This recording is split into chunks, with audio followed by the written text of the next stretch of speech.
Welcome back to the Draft Savages NFL Draft Podcast, part of the Football Savages Network. I am your host, Seth Cox. With me tonight, one of my co-hosts, Justin Higdon. Justin, how are you? Doing good. Recording the Browns game to watch later. Not even sure if I really need to do that. Exactly. But hey, Johnny Football's going to play, so that's always fun. And, Might and be we the get to only see, reason to watch it. yeah, and we get to see the Bills' dumpster fire situation at quarterback, so that's fun too. Um, They- Yeah, they might okay. actually even look good tonight. The Browns are down 8 defensive backs. So Oh, geez. It's preseason. Hey, it's all right. Cardinals have already lost two starters for the beginning of the season at least. So um, it's a solemn week already in Cardinals land. But of course, we're here to talk about the 2016 NFL Draft. We've been making our rounds through the Power Five conferences with one conference left, the ACC. We're going to take a week off just because so many hot takes have been dropped in the last couple of weeks with the 2016 NFL Draft preseason rankings. And so we felt as a service to the draft community that we needed to talk about this and what is going on. And so we're going to do that tonight. Justin and I have a format set up. We've got some guests lined up. We'll see if everybody shows up or if anybody shows up. And but to start with, kind of the rankings we've pulled are kind of a conglomerate of people. We have NFL.com's rankings. We have CBS Sports rankings, and then we have the one and only Tony Pauline, Uncle Tony, as we like to call him at the Savages, dropping his gems on the timeline and on his blog or website or whatever you call it. So we're going to kind of dissect all of those because it's an interesting list and they kind of fall in line with each other, which shows you what insight Tony has, what insight guys like Lance Zerline at NFL.com and Dane Brugler and who's the main guy at CBS Sports? I can't even remember his name now. Rob Rang, I think. Rob Rang, thank you. I want to say Ryan Rang. Rob Rang at CBS Sports and they probably have a lot of the same information right now, and that's how they come up with their lists. So we're going to dissect it. We're going to talk about it. We're not going to go over the whole thing because nobody wants to listen to us talk about 350 different players that are being listed. But we are gonna hit some of the high points or low points depending on your view, and then we'll get started with that. Um, and I think the first thing that we want to hit, of course, every draft season, this is kind of the big thing, the quarterbacks. Um, you look at the kind of rankings, and there is a little bit of, I don't want to say turmoil, but conflict amongst the groups on who is the top quarterback in the class. Um, but the three names that kind of top everybody's list are the same: Connor Cook, Cardell Jones, and Christian Hackenberg. Um, Most places have them as second round talents right now. Um, what are your thoughts on that? Just kind of the rankings to start with. Yeah. Uh, when I'm looking at Tony Pauline's rankings, especially, I kind of get a feeling because Tony's so plugged in, especially when it comes to underclassmen, that his rankings are kind of close to what he's hearing from pro scouts. Like he's really good about figuring out which underclassmen are going to declare early. I think a lot of times his preseason rankings reflect kind of what he thinks about the player, but also what he's hearing from some of these pro scouting services that do the preseason scouting for the NFL. So I don't think it's that unusual. I'm looking at Tony's rankings right now, and I don't think it's that unusual that he has Connor Cook, Cardell Jones, Christian Hackenberg all grouped together, all as second-round picks. So to me, that is not really crazy to say that. But what you are saying when you put quarterbacks like that is those, if they are the top quarterbacks, then you're looking at probably two if not all three of those guys becoming first-round picks. There's dissent on CBS Sports, and we'll get to this guy a little bit later, but they've got Jared Goff in the top 12 there, and they've got Cook also as the top senior quarterback at 8th overall, and then Cardale Jones down at 16. So CBS, their rankings they're pushing those quarterbacks into the first round already. Tony Pauline's rankings kind of saying these guys are second-round values, but they're probably, if they're the top quarterbacks, they're going to go higher. I think second round is right about where those guys should be to start off. I think it's a good jumping off point for all three of them. When you look at Goff, he's Goff and Kessler are kind of the darling of the college football focus. Obviously, the spawn of pro football focus, and I don't mean that in the negative way. It just sounded. And so those guys, are big on Kessler and Goff.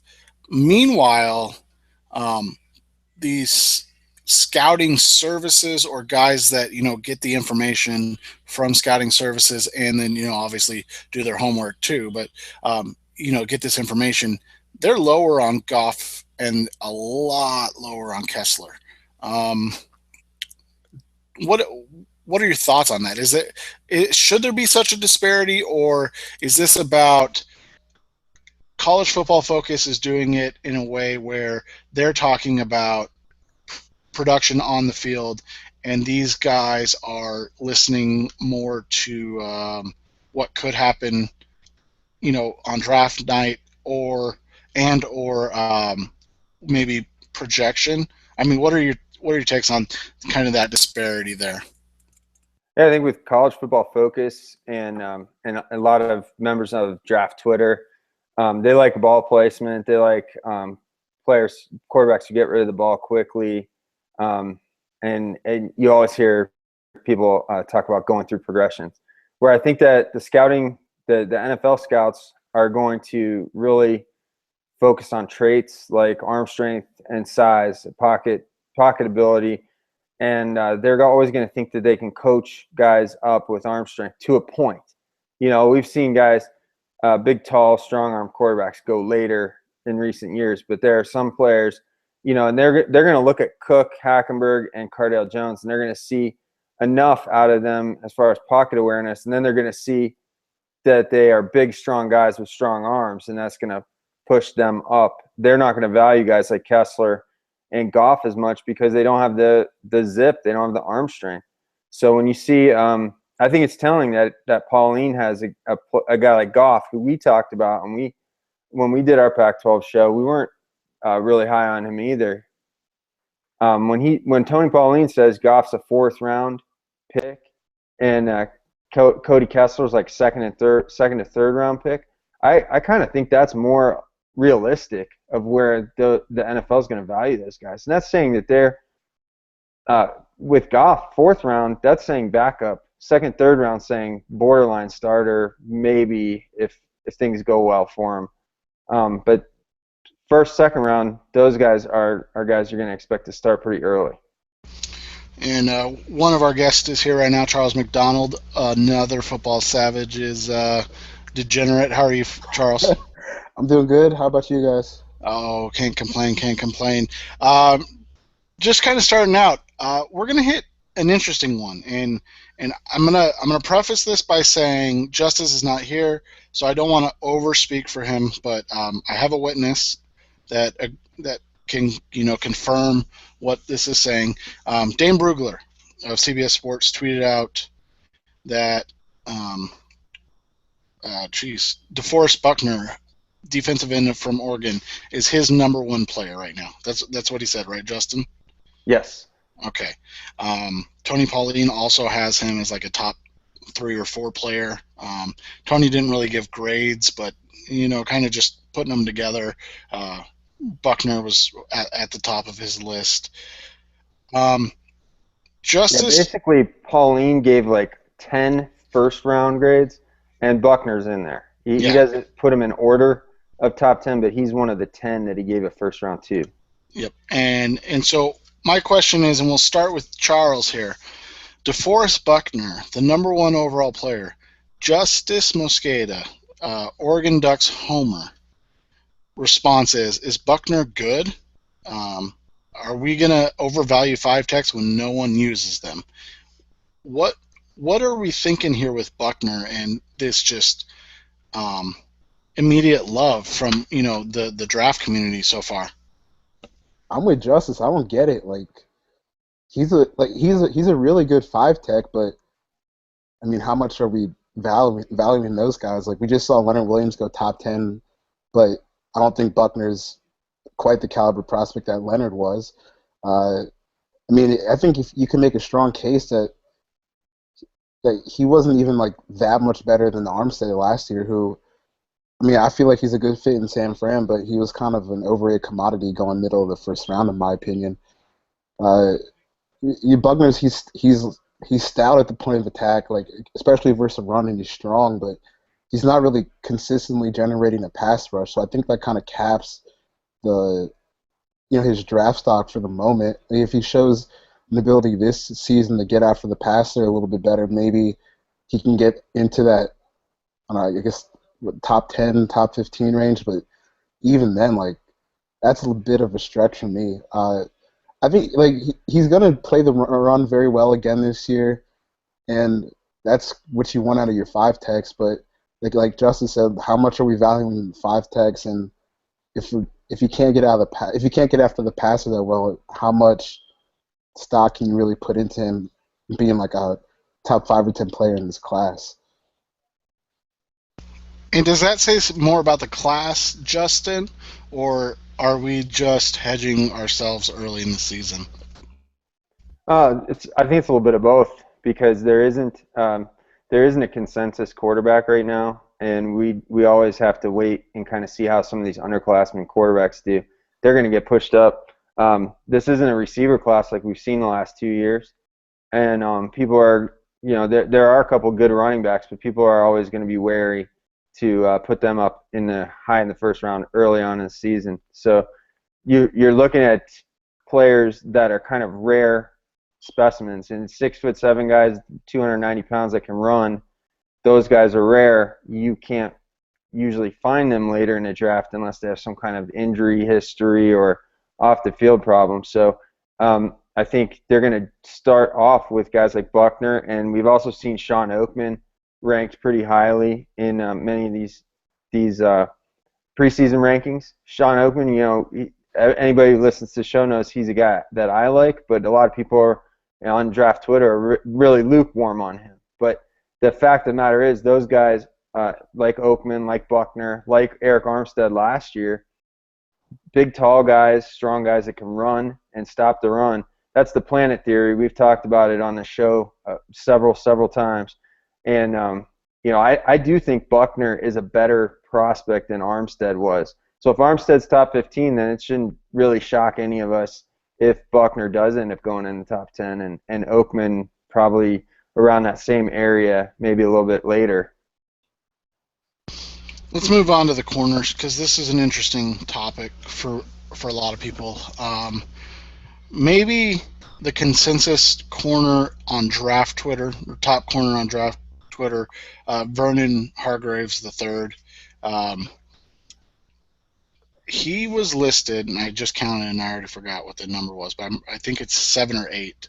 He was listed as the 7th or 8th corner on Tony Pauline's list. In front of him are such names that are fake, I'm pretty sure. I don't know them yet, so I'm just going to believe that they're real. But Tre'Davious White, Eli Apple are the top 2 corners to Tony Pauline in this class. Now, I want to say one more thing about this because I find this interesting. A guy that I have seen many big draft fawn over in Jalen Ramsey out of Florida State, who's a safety / corner. He's listed as a first, second rounder. The only 2 corners that Pauline gave straight first round grades to are Tre'Davious White and Eli Apple. but again, in front of VH3, you have White, Apple, the aforementioned Jalen Ramsey, Zach Sanchez, Kendall Fuller, Will Redmond, Brandon Faison. I'm probably pronouncing that name wrong, but I don't care. And yep, that's it. So, what are we already seeing the demise of VH3 Justin, or is this where he belongs because he's going to measure in at 5'9", 5'10"? I think Tony Pauline's rankings are a little extreme in regards to Hargraves at this point. To put him as a third-round pick, I do think he's a little bit better than that.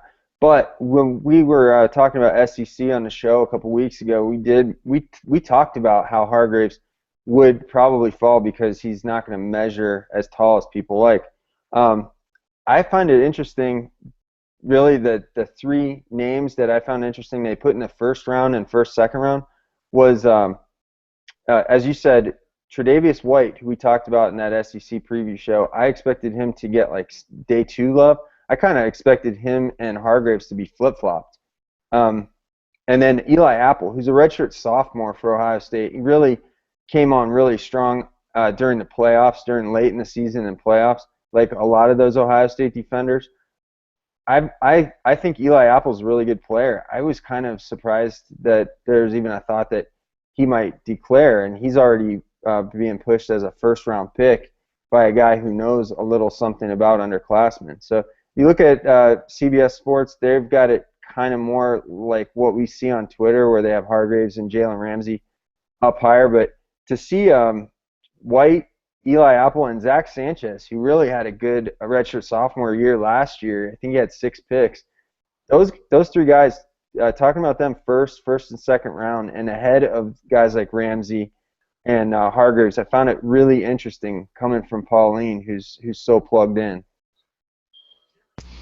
Are we overrating guys like Hargraves and Ramsey because of the flash plays, Charles?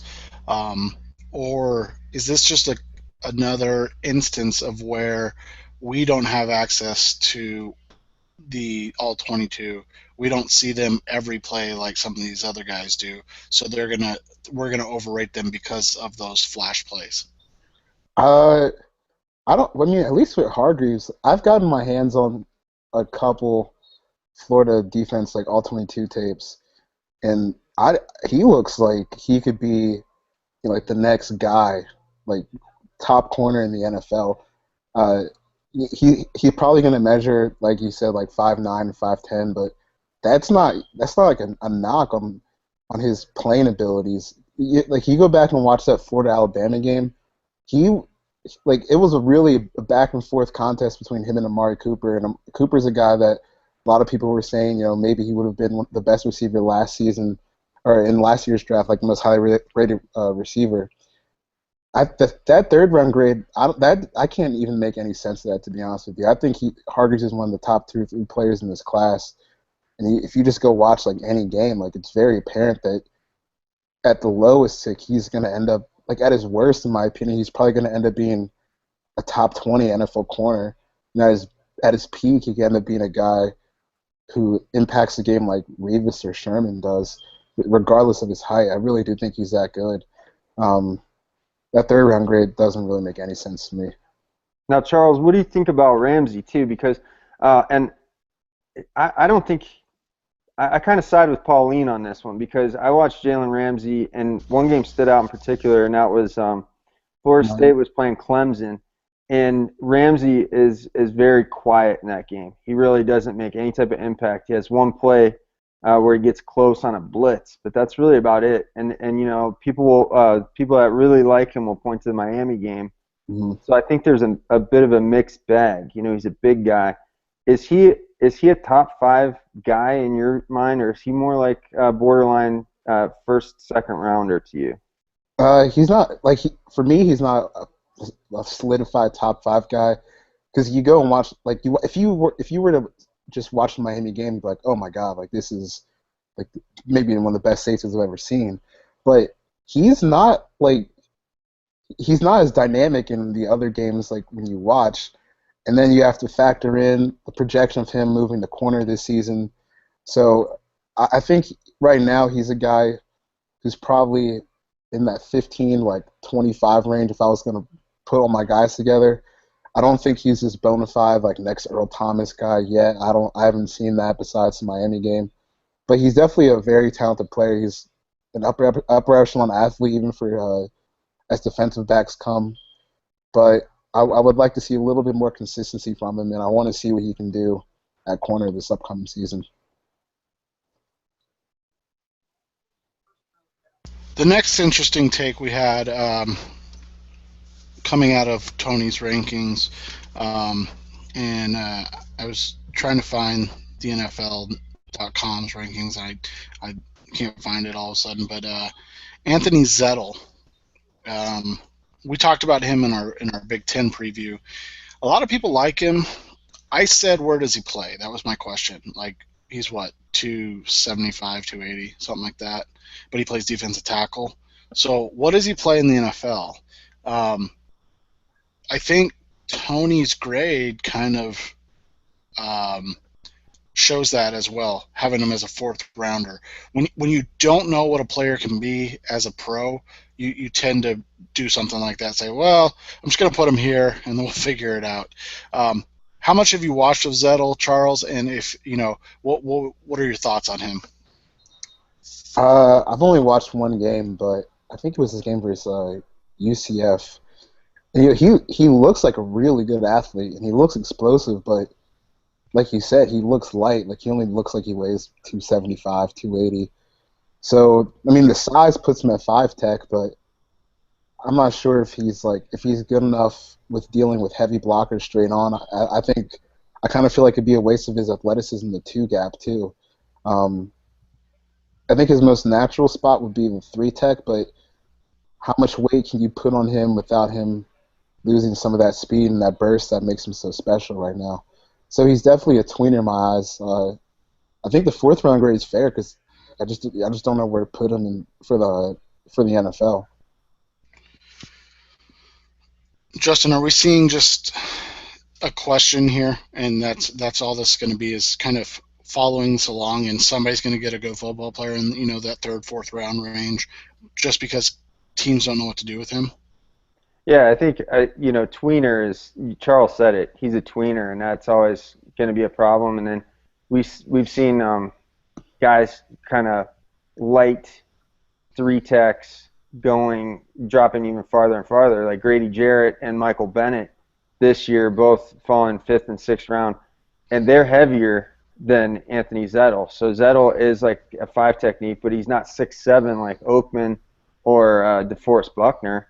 But he's a good athlete. I asked Nick Page, he's a Penn State guy. I asked Nick Page about him yesterday, and he gave a criticism that reminded me of Henry Anderson, and that is that Zettel ends up on the ground like 50-50. When he's not on the ground, he's making a play, but he's on the ground a lot. I thought it was, one thing I like about Zettel is he gets his hands up into the passing lane. He had 3 interceptions last year, and he knocked down some other passes. So that's something I like to see out of those big guys that can create inside pressure. But being a tweener and being a guy who's going to be a 24-year-old rookie, that's why he's in the 4th round on these rankings. And we're going to see some guys are going to really love him and probably give him like a top 15 grade. And I kind of think it's, I'm not necessarily comparing playing style right now, but just in terms of how some people are really going to love him and some people are going to be like lukewarm on him. He's the Henry Anderson right now. We've had some interesting takes on this running back class already. Obviously, as a Homer Buckeye fan, you think Ezekiel Elliott is basically Adrian Peterson reincarnate, while other people prefer a guy like Derrick Henry. I've seen some love for a name that's escaping me right now, so if I think about it, I'll come up with it. But again, going back to Uncle Tony's rankings, 5th, 6th round on Derrick Henry. Ezekiel Elliott with a 2nd round grade. Are we overthinking the running back thing after 1 year where Gurley went high and Gordon was reached for? Sorry, Kyle. Or are we back to saying these guys are going to be top, 20, 30 players when it's all said and done, Charles? Um, I don't know. I don't know how to feel about Henry yet. He's he's weird to me. Like sometimes some games he looks like he's got really quick feet and he looks really spry and explosive, but then other games like it feels like he's just moving in quicksand. Like, but it's gonna happen for big tall backs like that. He's hit or miss for me for some games. Um, like Ben he lit up the timeline the other day with that no running backs over 6'1" or 6'2" take, and I mean uh, Henry's he's a weird evaluation for me. The fifth sixth round range feels way too low. I think he's probably third or fourth round. A lot of his stock is probably going to have to come in the offseason when we see how athletic he tests at the combine, and then go back and compare that to his tape. But he's a weird player for me right now because just like his tape, some days he looks like the next like Eric Dickerson. Like some games and other games he looks like Brandon Jacobs as he was aging and towards the end of his career. So I think we're just going to have to see this season how he plays, and I'm assuming he's going to declare this year because running backs just don't need to stay in college very long. And then we'll see how he tests in the combine in February. I think Henry's going to be a guy who actually runs faster than we probably think he will. And because he's a tall guy, tall guys tend to have longer strides, and then it makes them look maybe a little bit slower than they really are. But I'm with you 100% in that he's a tough evaluation. And the reason why he's so tough is because there aren't that many running backs that are 6'3", 6'2", 6'3". So, Jim Coburn tweeted out some good research. He's got a lot of stats, like 15 years worth of metrics that'll tell you that there really isn't much of a difference in success rate for tall running backs versus running backs that are 6'1" and under. But there are so few running backs that tall that it does make it interesting to evaluate. So a guy like Henry, 5th or 6th round does seem really low to me. But as you said, Charles, like when he's running very upright a lot of times. He presents a really big target. A lot of times when he gets hit, he's falling really awkwardly. He's just kind of splayed about, arms and legs flying around. You worry that he's going to lose the ball or get hurt. So perhaps that's some of the fear that will cause him to be viewed by NFL guys a little lower than my draft Twitter. But I think he's going to be a productive back, and he'll push himself into that probably late day 2 range by the time everything's said and done. We talked about both these guys on previous shows, but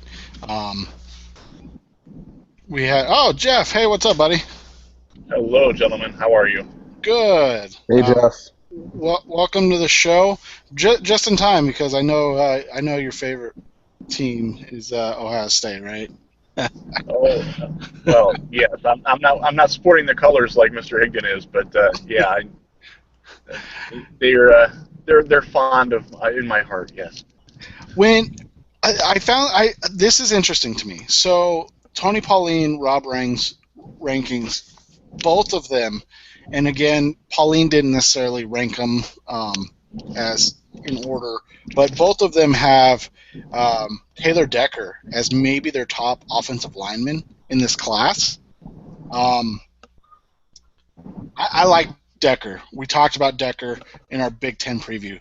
Jeff, am I missing something with Taylor Decker that he's the top offensive lineman in this class? Not senior, top offensive lineman. He's certainly not better than Laramie Tunsil if he comes back healthy, and he's probably not better than Ronnie Stanley and he's pretty darn good himself.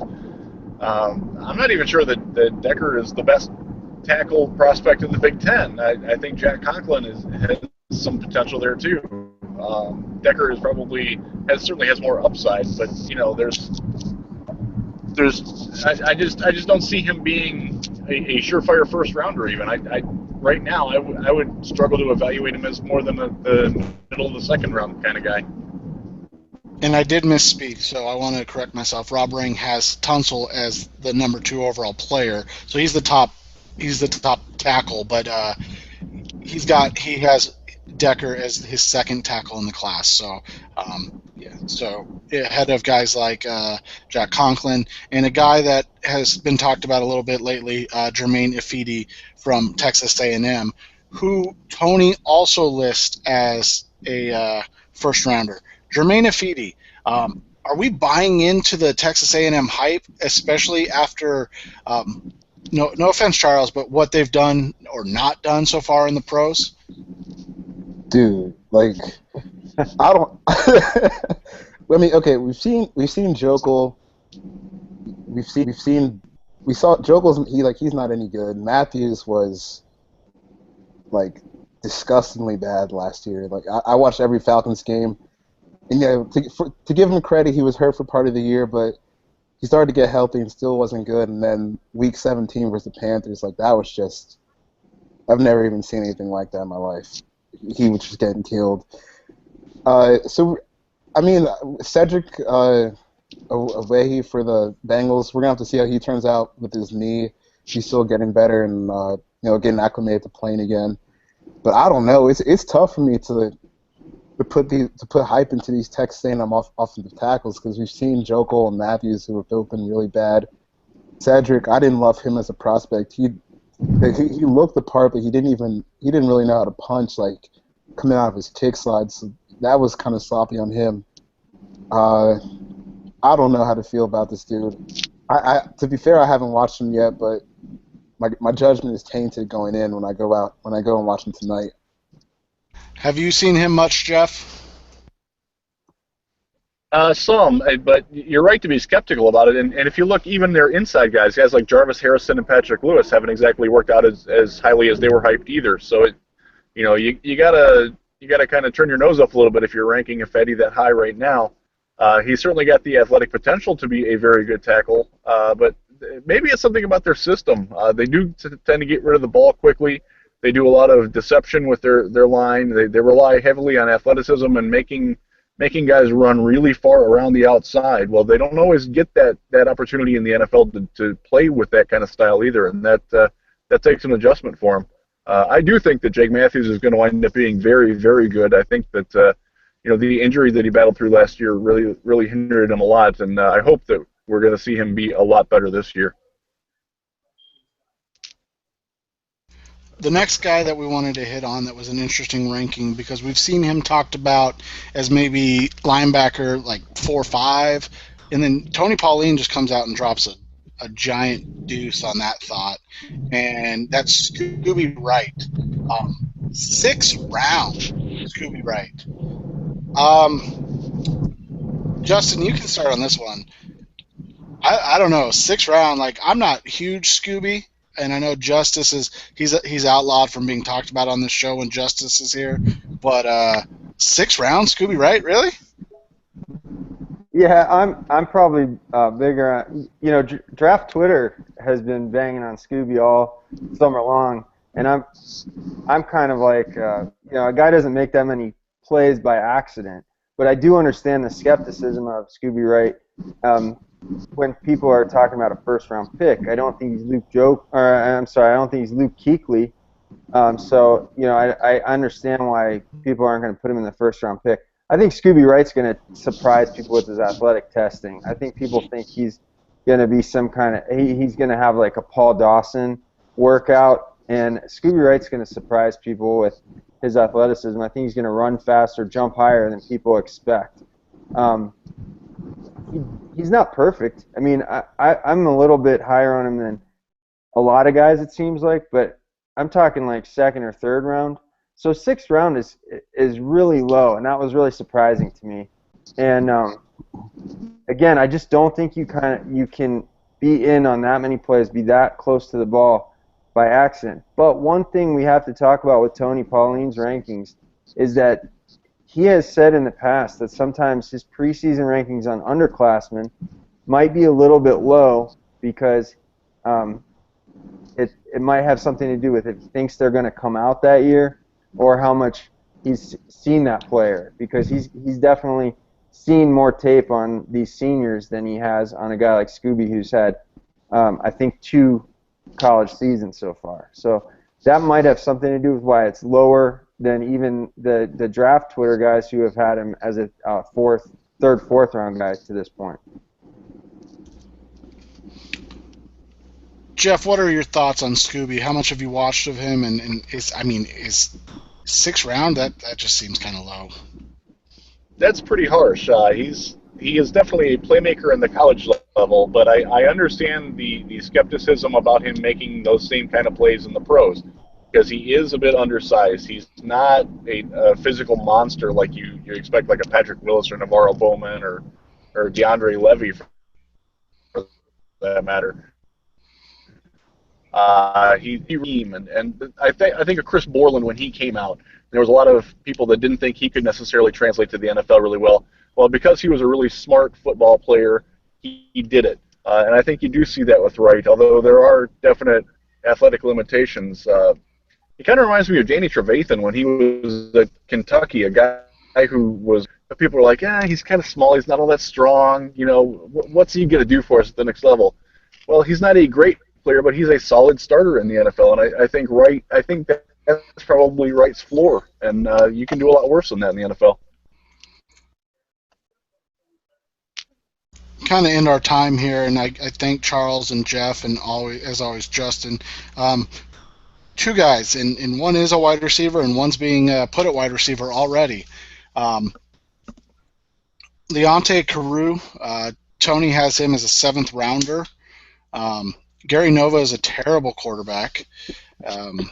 When people said he should go out, I disagreed, because just let that kid get a year with somebody that's not Gary Nova. Charles, Carew, is he 7th round bad? I don't know. Maybe the sheer volume of wide receivers that come out and get drafted in the top 4 or 5 rounds, to see 7th round for Carew just seems harsh. Yeah, I don't think that's fair either.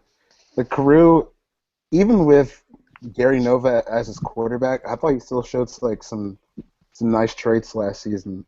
He's not like, I don't think he's like a world class like athlete guy like Odell Beckham or something like that, but he's savvy like in his route running. He understands how to get open against like zone coverages.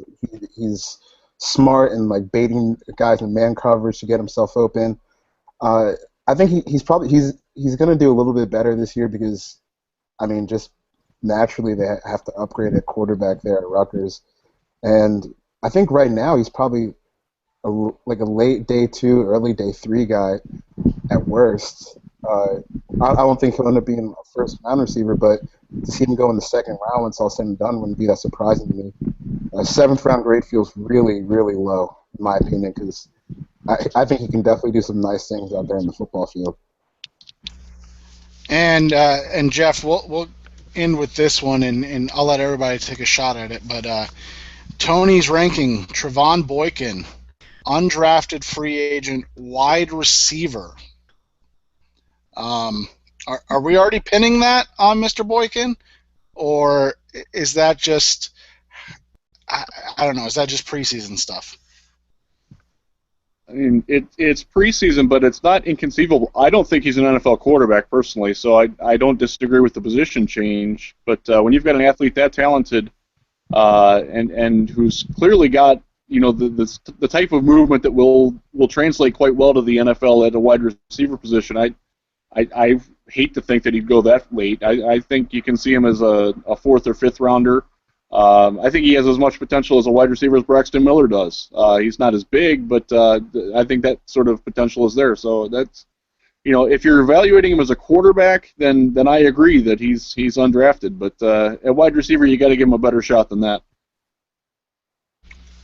Charles, with how desperate we are to see good NFL quarterbacks, is Boykin just going to be unable to develop? I mean, I'm watching Josh McCown throw interceptions. No spoiler alert, Justin, but I'm watching Josh McCown throw interceptions here, and he's starting for like his sixth team in the NFL. Is it fair to throw dirt on the Boykin quarterback grave already, or is this just because of the offense he plays in and because of what he's asked to do? This is kind of what we do early. I'm with Reason here. Like first of all, I mean, when you watch him in that offense that he plays in, it's tough for that for him to translate to the NFL, and for him to get meaningful reps coming from that offense. He's gonna have to be like a first or second round guy, which he's not. And I listened to the Move the Sticks podcast the other week after they had I think it was the Manning Passing Academy, and Boykin is listed at 6'2", 205, but Daniel Jeremiah said that he measured in at the Passing Academy at just at 5'11" and a little over 200 pounds. So if he's small, doesn't have a great arm, coming from that offense, that's really going to put a huge hit on his NFL stock. So, but we've seen that he's a good athlete. He can do some nice things in space. So he's probably going to have to follow Nick Marshall and make that transition to wide receiver as he moves on to the pros. I think if he gets the Senior Bowl invite, which he probably will just off name recognition, he'd be a good service to try and do some things at wide receiver there in Mobile if the chance arises. Justin, in our discussion today, LaRue and Boykin, are their rankings fair? Carew is way. I think Carew's is low. To put him at seventh rounder, he does. You mentioned he's playing with poor quarterback play throughout his career. Now he's a senior. I had to double check and make sure he wasn't an underclassman with how low Tony had him ranked. But Carew does a couple of things that I like. He scores a lot of touchdowns, and he makes big plays. So he's averaging almost 20 yards per catch. And if you watch Rutgers play, it's not like every pass to him is a bomb. A lot of those are him getting some yards after the catch after a short pass. So no, I don't think seventh round is fair, and I would probably have him more like as a day two guy, a third rounder. But the thing the problem with Carew is he's like 6'1", maybe 6 foot, and he might be about 200 pounds, and we don't know how fast he is against some of those Big Ten defensive backs. So if he's clocking, if he runs like a 4.6, that's going to hurt him. So as far as Boykin's concerned, I'm with Jeff and Charles here. I don't think he's an NFL quarterback, but we saw people starting to talk themselves into Trevon Boykin as an NFL quarterback prospect last year. Kind of the same way people were trying to talk themselves into, like Charles mentioned, Nick Marshall as a quarterback prospect last year. We'll see how that goes, especially if he's 5'11". He's not going to. If he's 5'11" and he's at an All-Star game, he's not going to get to play quarterback in those practices. They're going to have him move around. The one good thing, Jeff mentioned Braxton Miller, and that Boykin has at least as good of a chance at receiver as Braxton Miller. Boykin's got something working in his favor, and he's actually played wide receiver before. So if he is going to transition, he's got a little bit of a head start compared to some other guys that we've seen in the past, or that we're seeing now. Miller with Denard Robinson in the past too. So this is a more similar situation to Nick Marshall, where Marshall played cornerback early in his career, now moving back. Now Boykin's he's played receiver early in his career, now he's probably going to have to move back at the end of the year. Justin, Jeff, Charles, thanks guys for joining us. We're a couple weeks away. Give me one player that you'll be watching opening weekend, Charles, that you're looking to make a splash. In college football, or Yes, sir, college football. Kimoka Toure, the edge rusher from Rutgers. When Justice he spammed our group chat with 20 gifs of Teray, and he looks like he could be an absolute stud rushing off the end at the NFL level. Like he's 6'6". You know, he's thin right now, but he's only been playing football for like, this is his 4th year playing the game coming up. I mean, he's already shown the ability to be productive off the edge. So I'm really excited for his potential. I'll be looking for him to make a pretty big splash this upcoming season. Jeff, for you, one guy you'll be watching to start the season in college football.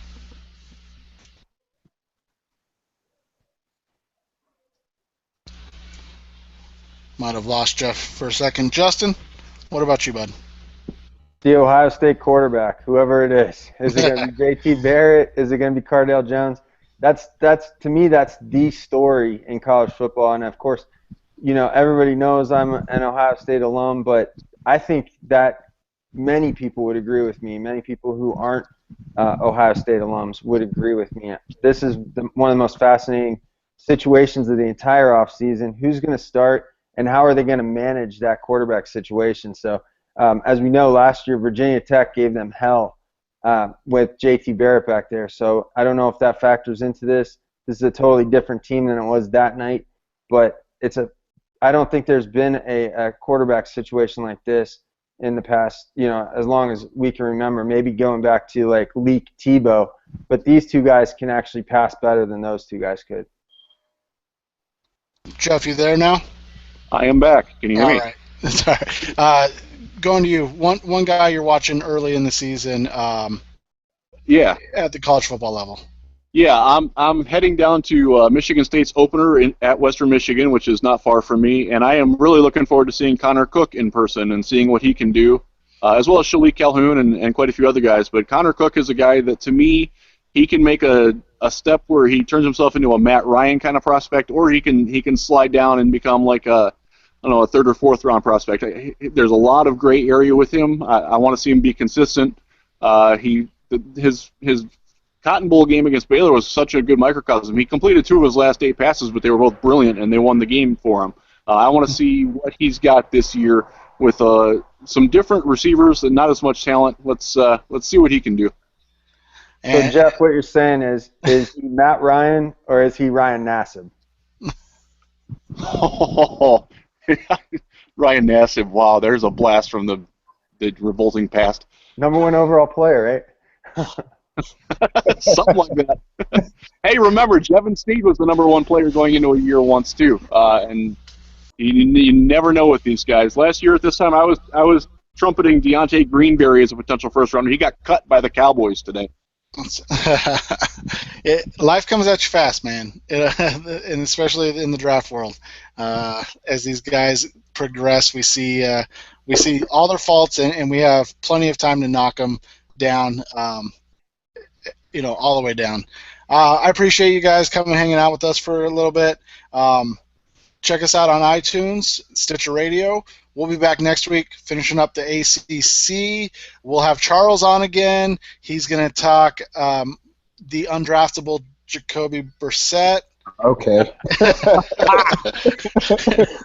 and Justice should be here so he can talk about Daddy Nicholas. So it's going to be a fun show. All right, guys. Have a good night, everybody. Good night. Night.